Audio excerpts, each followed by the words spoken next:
journey of being in epileptic. Um, and then when I got about 21, I was a typical problem teenager. I had a lot of issues. Parents got divorced. I was a biracial child coming up in an all-black neighborhood and which was in a all-white community, Blue Ash. Went to Sycamore, and I was ostracized by white and black students. So I had a lot of trouble fitting in. Then when I was 20 or so, I found out I had peripheral neuropathy ataxia, which is a neurological condition that allows where the myelin sheath on my nerve endings have begun to deteriorate. I like to say my nerves and my legs and hands do not communicate with the brain well. They have an attitude when the brain tries to tell it to move to the left or right or walk. Therefore, I fall a lot, trip a lot. Then when I was in college at 31, I just started college. I got married at 32. And then probably around 33, 34, I came home from class one day, fell on the bed and was just exhausted. And I hadn't done anything but attended a few classes. My wife and I decided I should go to the hospital. I went to the emergency room, and they, for some reason, they decided to test my blood sugar. And they came back, there were about 6 doctors. They came back and just oohing and ahhing, and oh my goodness, this is medical history and all of this stuff. They said you have type 2 diabetes and your sugar level was about 900. And at that level, you should be either dead or in a coma. So again, I was blessed. I chalked it up to I hadn't completed my life's work yet. So after I got done being pissed, because I had something else I needed to deal with, I said, okay, I'm not gonna let this beat me. Went ahead, I had a son who was now 8 years old. And that was at the wrong time because I was going through college. I was just newly married. Found out I was a diabetic. So I really wasn't ready to have a son at that time, but God never gives you what you want when you want it. So I was thrilled to have a son at that point. You could see Robert from time to time at the University of Cincinnati with the baby strapped on him with his chair. I used to carry him in my papoose. Yeah. That was the only way I could carry him. Robert, let me ask you a question, because you would know better than most folk. What do you see the importance of having a mentoring program for people with disabilities? Well, I think it's important because when I was going to UC, my first year, I failed everything. I didn't know anything about how college was supposed to work. It's nothing like high school. And if it wasn't for a friend of mine who has cerebral palsy and dysgraphia, dyslexia, he's visually impaired in one eye, so he's got a little more issues than I do. And he walks, and he has a PhD in American history. Why? I have no idea. But he has a PhD in history. He's a part-time professor at UC. He's a full-time accommodation coordinator at Disability Services. And with people with disabilities who have gone through some of the things that he went through, he went to college when there was no ADA and no services. So he struggled 15 years or so trying to get his education without help. And just seeing people with disabilities in positions like that and having all the different accomplishments that they have It makes people, our young people with disabilities, look and say, hey, I can do the same thing. And that's what they need, because they don't want to hear it from somebody who don't have any challenges like they do. Exactly. They want to hear it from someone who doesn't see well, who has Tourette syndrome, autism.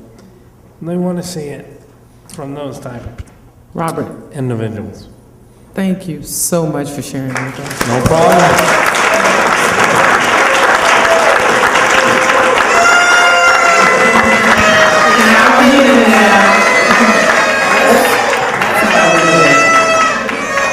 I'm going to introduce to you my ladies in plain view.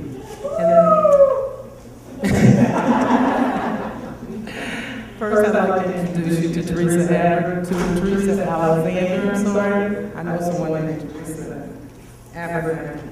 Teresa, come on. Aberner Moore, it doesn't matter. Delisa Moore, Monica Cooper. These are my ladies.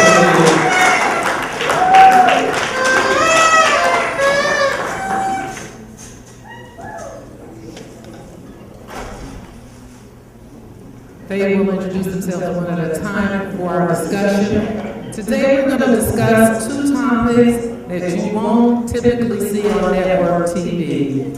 One is the Franklin scandal. How many people have heard of the Franklin scandal? My point is that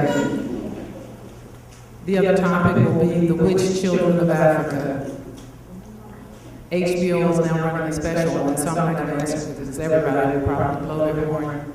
We're going to discuss that in a minute, but the person in the pink shirt, did he leave again? Oh. See, I told an opening joke about black people one time, Tavon. Oh, yes, I did.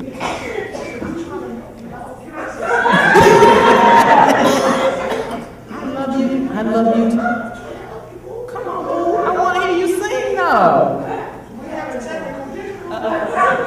Okay, we'll move on then. Wilbur Longmire, jazz icon. Can you come up and give us a selection, please? Let's give Wilbur a hand.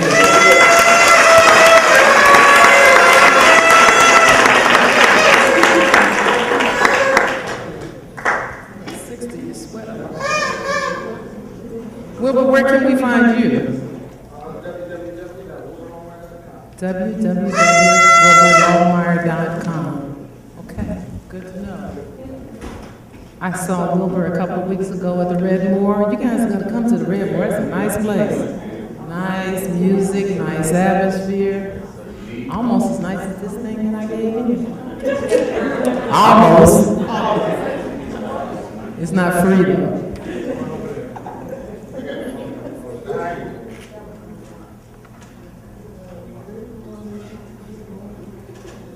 While Wilbur's setting up, who's in the house?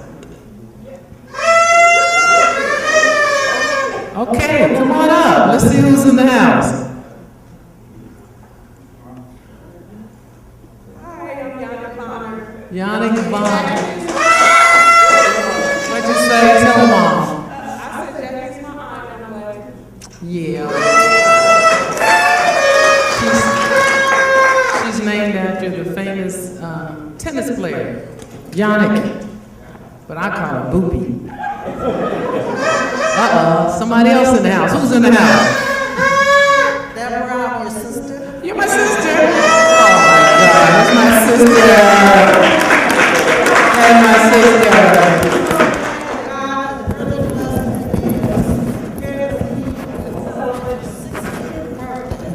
Unbelievable. Unbelievable. Yes, ma'am. Yes, ma'am. Yes, ma'am. Yes, ma'am.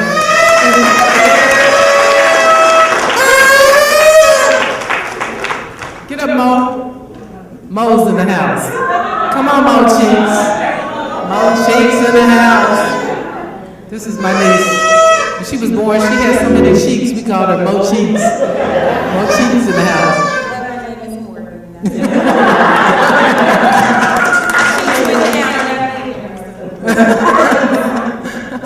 Morgan Joy. I think we got one more. Who's in the house? Ah, yeah. Some old CAA memories. Not just CAA. Dear friend. I've known Jackie for a very, very long time. She was the best boss I ever had at CAA. And we continued our friendship throughout. She's the godmother to my child. And we just have this loving relationship. And I love you. And I celebrate you. And congratulations on 60 years of living. Thank you, darling. But you know what, Erica? The one thing you forgot is, I was not your boss. No, you work with me. You are your boss. You are your own boss, believe me. I'm going to curtail the action on the door because I've seen many people going in and out, and y'all must not have read the Evites that we start taking 6:45, doors will be closed. So if you have to take care of some biological needs or whatever, too bad. The door needs to remain closed because it is a distraction in the table. Mr. Wilbur Longmire. Thank you, Jackie.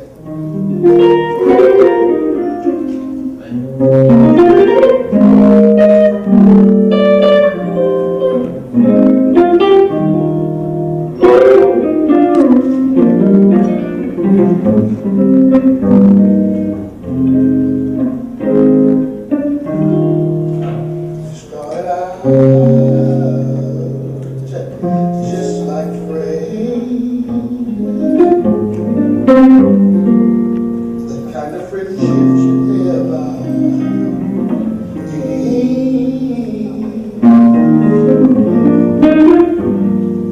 We were fortunate. We knew just where we stood when we began dancing. As soon as love appeared, you turned away.